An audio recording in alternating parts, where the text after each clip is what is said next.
Hello, Suns fans. I am Rich Rubin. Welcome to Suns Latest right here on Fan Art. So, once again, way too much stuff to get to. I had to write everything down. But I'm glad you're joining me today because there's a lot of rumors going on in the NBA. This always happens in the offseason, right when the Summer League wraps up. The Suns went 1-4. Summer League is fun. Summer League doesn't mean much as far as the record. You really just want to see your rotation players and your new guys and how they mesh and if they're going to actually be gamers. But rumors, my favorite rumor right now is the Chris Paul rumor. There's rumors that Chris Paul wants to retire in Oklahoma, where he played a lot of his career. People forget about that. There's rumors that Chris Paul is going to the Clippers, which doesn't make any sense since the Clippers just got Bradley Beal on the cheap. And I don't know if Chris Paul fits in where James Harden is a facilitator. Bradley Beal can be a facilitator. Absolutely not. Some people have said that Chris Paul wants to return to Phoenix, and it's like, I haven't heard Chris Paul say anything. So, that being said, when I hear definitive statements not from the source, then they don't mean anything. So, who cares if someone has said Chris Paul's not going? That would be like me saying it and everybody taking that as fact, and it's not, and it won't be, and that's why it's a rumor. So, the idea of Chris Paul coming back to the Suns makes perfect sense. Locker room presence. Devin Booker, I think, would welcome it, just for the whole cerebral presence of somebody like Chris Paul. Now, the Suns blew it, and I mentioned this before, in the finals in 2021 against the Bucks because they rode Chris Paul so hard during the season, and he broke down in the playoffs, and that's going to happen. And I know load management is this taboo thing to bring up, but if you get Chris Paul back, sit him for the first half of the season and work him back into the lineup after the All-Star break. So when the playoff comes, he's peaking.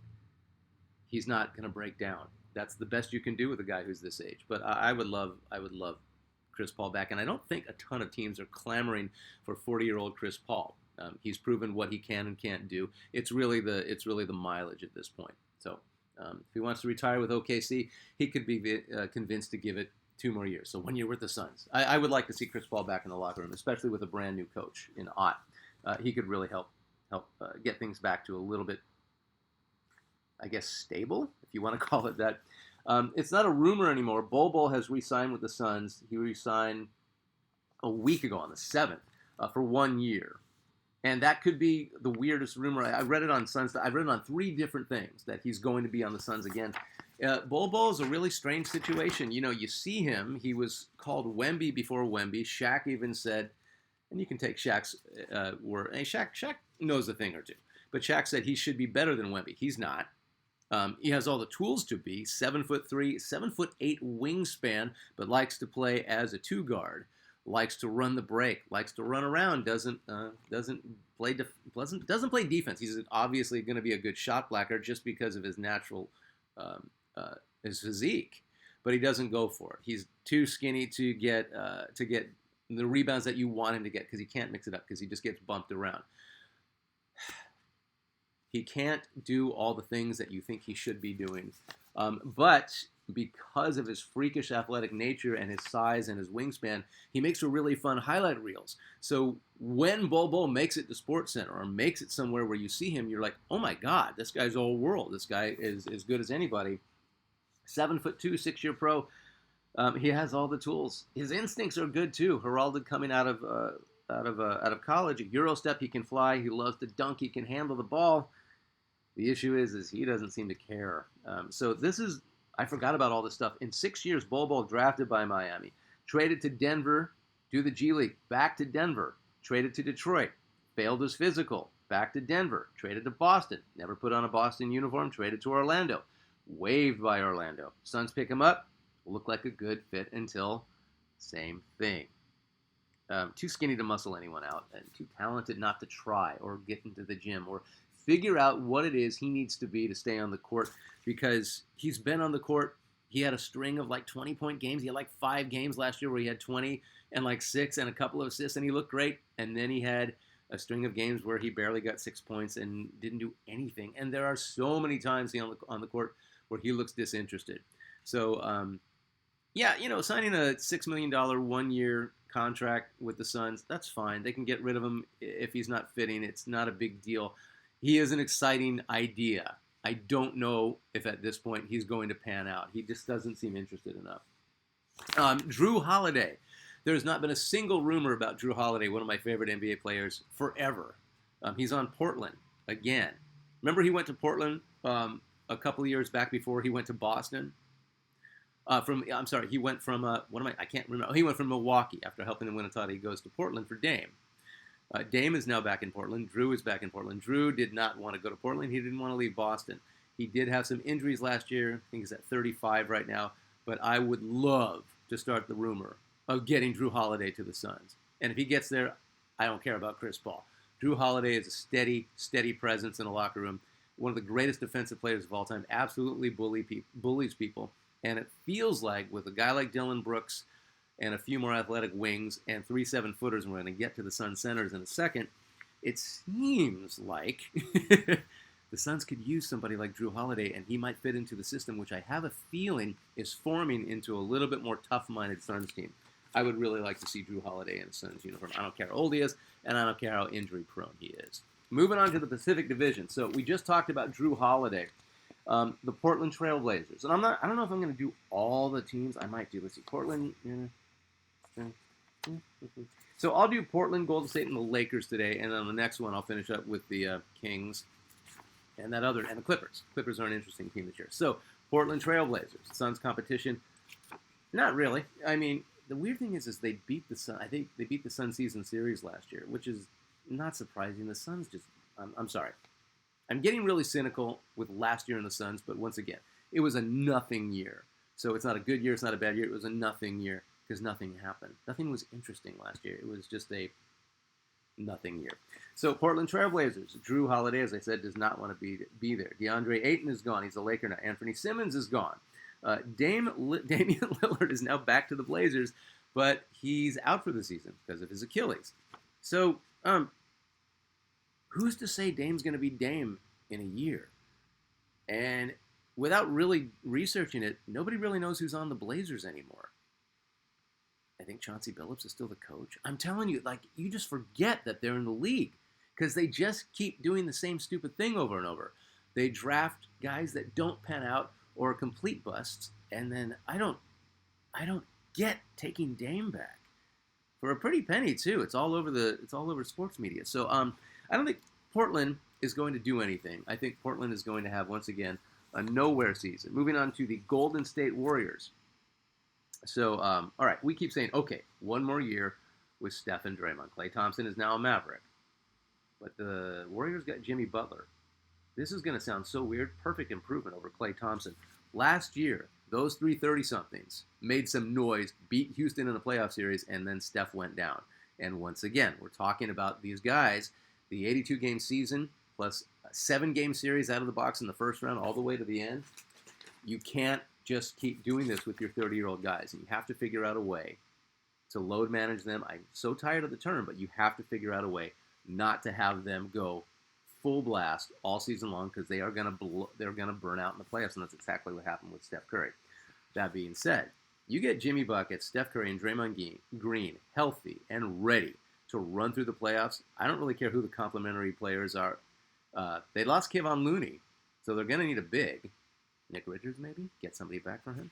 But the Warriors, as long as Steph is healthy, as long as Draymond is healthy, I don't care how old they are. It's the mileage. It's the long season. Those guys can beat anyone, and they keep proving it. But this might be the very last year they got. Los Angeles Lakers. As a Suns fan, you are born hating the Lakers, and that's a good thing. LeBron, second team All-NBA last year. Yes, the stats are there. Yes, he's effective. Yes, he's LeBron. But I've been watching him closely. I've gone to a couple Laker games. I've seen him closely. He's so freaking good. He is such a freaking specimen. I think the game gets boring for him sometimes. And I'm not going to say disinterested, but there's parts to his game where I'm not going to say he disappears, but he doesn't join in the flow of what might be happening because he knows better. That's one guy's opinion on LeBron James. I don't hate LeBron James. He's an incredible player. He's not the best ever. Come at me. But this is going to sound bizarrely contradictory. The Lakers are better because they have LeBron James. They'll win more games because they have LeBron James. They have a better chance at moving through the playoffs because they have LeBron James. The Lakers would be better off without LeBron James. They would be better off right now without LeBron James, only because of what he could bring them. They do need to transition into Luka Doncic. As much as Luka and LeBron, hey, they're buddies and they're getting along and they're complementary players, Luka doesn't want them there. Luka wants to be the show, very quietly. He has a different attitude towards being the guy. It's not a hate thing. They play well together. I think if the Lakers want to be serious about keeping Luka Doncic, they need to move on from LeBron. And LeBron will say, no, it's Luka's show. No, I want to defer to him. No, I'll be the number 2. He can't. He cannot be that way. He's not wired that way. There's nothing instinctual about him to be deferred to. He has to be the lead, even if he's facilitating. And he's an incredible facilitator.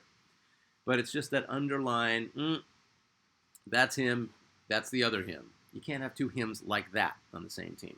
It kind of doesn't work. When LeBron went to Miami, Dwayne Wade was him, but Dwayne Wade was on the downside. Luka's on the upside. See what I'm saying? You can't have that. Also, new addition DeAndre Ayton. I'm going to say this again because I like saying it. He's going to start off good. He's going to get alley-oops. He's going to be motivated. He's going to get an earful, but in the right way from J.J. Redick and LeBron and Luka, and he'll be good. And then he'll lose interest. And then he's going to say something stupid in the locker room. And then he's going to say something back in defiance of Coach Redick. And then LeBron will say, bench him. And that's what's going to happen. Or he's just going to fizzle out and fade away. Because that's who he is. That's who DeAndre Ayton is. He would rather fizzle out and fade away, I think. I don't know if he knows that, but that's how that's all he does. Huge disappointment. Lakers have more problems than they think they do. We're going to move on. We're going to get to not the Suns legendary. Let's talk about the Suns centers. And we'll get to the Clippers were a really interesting team this year, and we're going to get to the Sacramento Kings. And I have a theory about the Sacramento Kings. That won't come true, but I have a theory, and I'd like for it to happen. So, Suns centers. This is a trip. So, the Suns' greatest centers have been Alvin Adams. He's going to be a Suns legend of the day down the road. The Suns haven't had great centers. They never had great centers. Yes, I know they had Shaquille O'Neal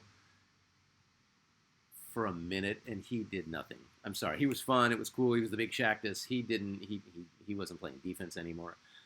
Marcin Gortat. Remember him? Nash setting that guy up for a minute. That guy was a lunch bucket center, but big banger. Could figure it out. I liked him. He's at least top 5, and nobody ever talks about him anymore.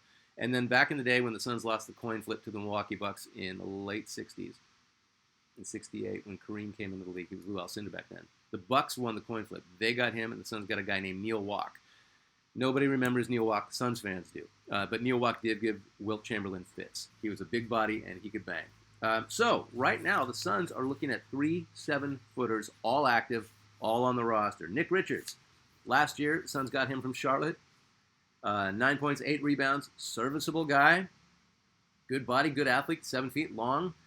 I mentioned this before. He had to play with Kevin Durant, Devin Booker, and at sometimes Bradley Beal. I think he was just deferring and not really knowing where he was supposed to be. He's also young. He's just a new guy on the team.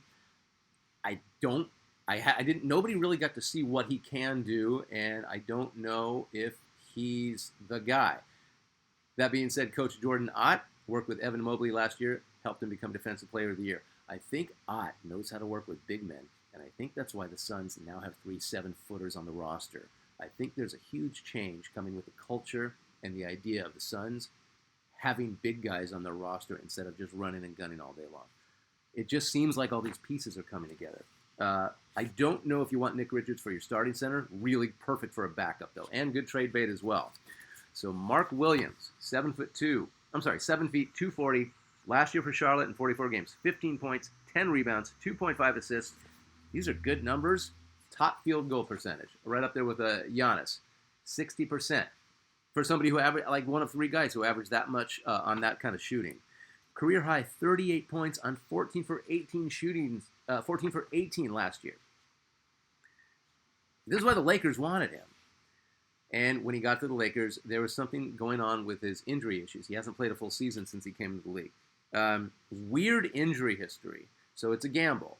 I think the Suns know that fully. That's why you're not hearing a word about Mark Williams. You're not hearing a word about the injury history. Remember, the Lakers sent him back to Charlotte and kept Dalton Connect. Suns go get him. No talk about the injury. Nobody knows if he's even going to play. They are keeping Mark Williams under wraps. They're doing something. Now, I will say this. The Suns training staff. Remember Steve Nash came to the Suns as a 30-year-old with a bad back? Steve Nash became Steve Nash. Better second half of his career after he turned 30. He had Dirk Nowitzki in Dallas. He had Michael Beasley in Dallas. He had Rick Carlisle, who just coached the Pacers almost to one game within the title. He had everything he needed in Dallas. Comes to the Suns, and he gets healthy. There's something going on with the Suns training staff that gets guys who might have an issue, especially back issues. Nash is proof of that. They might be working with Mark Williams. We might have a really good starting center on our hands. You don't know about that. I don't know about that. I would love to see it happen. It would be insane to see a Suns have a dominant 7-foot center who can get you 20 and 10 and is interested in playing and can score 38 in a game like he did last season. Mark Williams does that, gets healthy, he could be a top 10, top 8 center in the league. We shall see. And Kamen Maluash. Now, I've gone on and on about the rookie out of Duke, 7'2", incredible potential, back to the basket center, loves to play defense. He is a project. He is going to be 20 when the season starts. He knows he's a project. Everybody knows he's a project.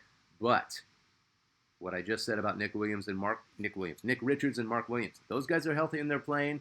This guy doesn't have to be the show. He doesn't have to carry the team.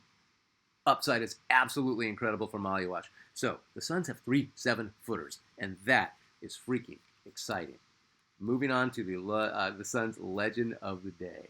So the legend of the day is that guy. That's Larry freaking Nance. Now, Larry Nance, oh boy, I have so much to say about Larry Nance. So, and my papers are all jumbled up. So Larry Nance was a draft pick by the Suns in '81.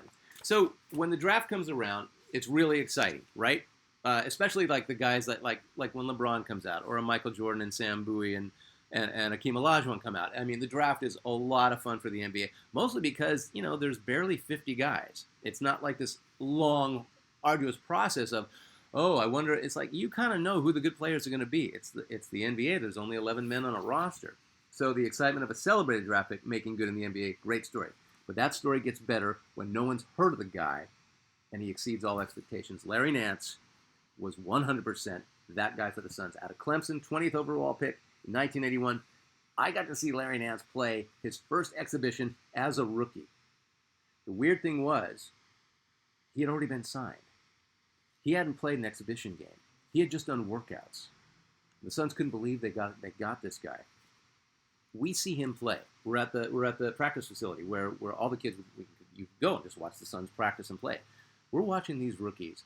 This guy, 6'10", longest wingspan you ever saw, could jump out of the gym, wiry muscle, and he looks like a 6-year pro who has 3 All-Star games under his belt going against these other guys. You were like, who the hell is that? That was Larry Nance. Suns dropped everything right away and signed him. And around Phoenix at the time, that was a big deal. Back in the day, rookies weren't guaranteed anything. Rookies, they'd get drafted and then they'd disappear. It just, or they'd catch on. There wasn't a G League back then. It was college and the NBA, or that was it. There was no practice team. So with Larry Nance from that first day in Phoenix, the Suns' buzz on Larry Nance began. It was that cool. It was that fun. Everybody wanted to see Larry Nance. He really was that good. 6'10", 205, deceptively strong. At the end of the day, Larry Nance was a 3-time All-Star, 3-time All-Defense. I forgot how good he was defensively. First team All-Defense in '89. His best year with the Suns in '86, he averaged 22 points a game. Always an excellent defender. Mid-range, game-changing dunks, demoralizing dunks. It happens every now and then. Some guy gets hot, dunks on somebody, even if they're down by 10, it changes the momentum of the game. Larry Nance did that constantly. He had an old soul, too. Carried himself quietly, real confident. Not the greatest to interview, but wasn't rude, was just naturally a quiet guy.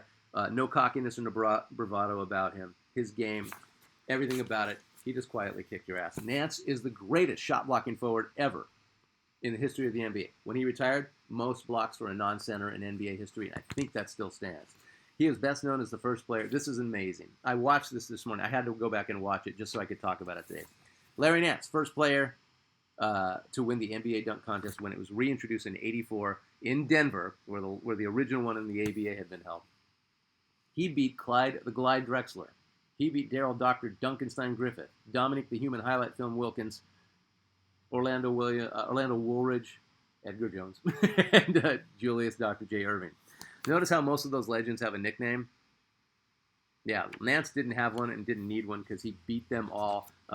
It was between him and Dr. J in a two-man final. Even Dr. J replicating his famous from the free throw line dunk in the final. Nance won his with his wrap around reverse. Nance was the guy that could come at the basket like this, turn his wrist, go under it, and dunk without looking. He did that twice in that competition. He also did what was called the standing man dunk. I think it was his third dunk, and he got almost a 50. Dr. J was the only one to get a 50 in that. But Nance kept getting 44, 46, 48. Nance was the most consistent dunker. Definitely deserved a one. Nobody had an argument with it. But Nance did this standing man dunk where he came up, he wraps the ball around, and for a second, he just froze in the air, legs straight, and like he looked at the camera. It was really cool. It was a pose, knowing that the cameras were there. Look up Larry Nance standing dunk. It's you're like, wait a minute. You think he's standing on something. It's a really trippy picture. But that dunk contest in '84 ignited everything. That started it. There was a the dunk contest was intermittently throughout the NBA season a few years before. It didn't really catch on, but that was the one halftime of the All-Star game, and that one really started kicking things into high gear. A lot of it because of Larry Nance. So as good as Nance was, because of his quiet nature, he wasn't ever going to be the number one option. He was the option, but never the number one leader. Not a vocal guy. And it's not fair to say he didn't lead by example. He did, but in his head, he was just playing. He wasn't technically a leader. It just never was that for him. So he would ultimately be like a James Worthy. Not comparing him to Worthy. I'm saying place on the team. Second or third best player on the team can be the best player on the team on any given night. So in '88, bittersweet, the Suns traded him in his prime to the Cleveland Cavaliers for Mark West, defensive standout Ty Corbin, a first-round pick, which became Thunder Dan Marley, and an unknown point guard named Kevin Johnson. And even though the Suns were 16-35 and they needed to make a change, it was hard to see Larry Nance go. He was an all-star, arguably their best player, and no one had heard of the guys that the Suns were getting back. The trade turned out to benefit both teams very much. Cotton Fitzsimmons was now the coach of the Suns again, second time. They signed free agent all-star Tom Chambers. The new core, the Suns ran off a whole bunch of winning seasons. The Cavs with center Brad Daugherty, native point guard, native Phoenician, I'm going to get this right one day, native Phoenician Mark Price as their point guard, who my brother played against in youth league basketball, and I played against Mark Price's younger brother, Matt Price in youth league basketball. Fun fact, this is first of two fun facts. As a kid, Mark Price's dad, Matt Price's dad, Dennis Price was an assistant coach for the Suns in the early 70s, just for a couple of years. But yeah, my brother and I played against the Price kids. My brother kicked Mark Price's ass in youth league basketball. I held my own against Matt. He was better than me. But that Cavs core, they gave Jordan and the Bulls a lot of trouble. They never ousted them, but Jordan has always said, no, the Cavs team with Daugherty, Nance, and Price, they were a tough matchup. We always had to prepare a little bit extra playing against the Cavs. After a few knee surgeries, the amazing Larry Nance, retired in '94, continues to pursue his love of muscle cars. During his years with the Suns, Nance would drive a beat-up '67 Camaro. I think it's the same one he still has today because he's in the drag racing now. Okay, here's the Phoenix Suns fun fact. So, this is a trip. Growing up in Phoenix when I did, it was a small town, so everybody knew everybody. And if you were a Suns fan, you knew everybody. That Memorial Coliseum held 12,660 for the majority of the time the Suns were there. That's not a big NBA crowd. So if you hung around enough, you got to know everybody pretty well. Current NBA referee Billy Kennedy grew up in Phoenix. We met working as little kids. A movie came to town, and we were like little kid actors. We get cast in this movie called Little Spies. We dress up in army fatigues and break into the dog pound to get a dog back from one of our friends. The movie was called Little Spies, directed by Michelle Manning, who went on to co-produce The Breakfast Club and 16 Candles. But what does this have to do with Larry Nance? Billy Kennedy, my childhood pal, now an NBA referee, was a really good friend, lived in the same neighborhood as Larry Nance. Larry Nance, almost every night after a game, would give Billy a ride home in that '67 Camaro from Suns games. I asked if I could get a ride one day, and Billy said, no. But anyway, that's my claim to almost Suns fame. But yeah, Billy Kennedy, really cool guy, NBA referee today. Larry Nance, Jr. will play for his dad's team, the Cavs, this upcoming season. Larry's other kid, Pete, briefly played for a few NB teams, including the Cavs, most recently in the G League. Larry Nance owns a 1967 Catch 22 Camaro NHRA drag race. That Camaro, I think it's the same one that he had since Phoenix. He's never going to give that one up. Has participated in NHRA drag racing with his dragster team. Larry's just a big old gearhead, loves the cars. Actual cars, not the band. I don't know if he might like the band, but cars. But Larry Nance. Where is he? Larry Nance. Number 22 of the Suns. You say Larry Nance, and people are like, oh my God, I love Larry Nance. I love watching Larry Nance play. Larry Nance is the Suns legend of the day. Thank you so much for tuning in to Suns Latest. We're going to do this all again tomorrow. We're going to finish up the Pacific Division, and we're going to figure out what the Suns are going to do as far as getting Drew Holiday. All right, thanks for tuning in. I'm Rich Rubin. Take care.